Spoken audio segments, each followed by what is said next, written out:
கரும்பலகையில் 1000 என்று பெரிதாய் எழுதிவிட்டு வகுப்பறையில் தொடர்ந்து சலசலப்பை ஏற்படுத்திக் கொண்டிருந்த மாணவனை பார்த்து அவனது ஆசிரியர் இது எவ்வளவு என்று கேட்டார். நம்பிக்கையுடன் இருந்தாலும் கேள்வியின் எளிமையைக் கண்டு சற்று அவமானமாக உணர்ந்து 1000 என்று அவன் பதிலளித்தான்.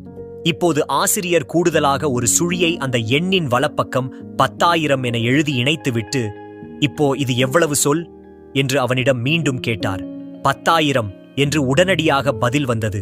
உடன் அந்த ஆசிரியர் இன்னொரு சுழியை அந்த எண்ணின் இடப்பக்கம் எழுதிவிட்டு, தம்பி இது எவ்வளவாம் என்று கேட்டார். அதே 10,000 என்று அவன் உடன் பதில் கூறினான். ஆசிரியர் மெல்ல அவனை பார்த்து கண் சிமிட்டி புன்னகைத்துக் கொண்டே, தம்பி பார்த்தாயா, ஒரு முக்கியத்துவமற்ற எண் ஒரு முக்கியம் வாய்ந்த எண்ணை பின் தொடர்ந்து செல்லும் போது அதன் மதிப்பு உயர்கிறது. அதே எண் அந்த முக்கியத்துவம் வாய்ந்த எண்ணிற்கு முன்னால் செல்ல முயற்சிக்கும் போது அதற்கு மதிப்பு ஒன்றுமில்லாமல்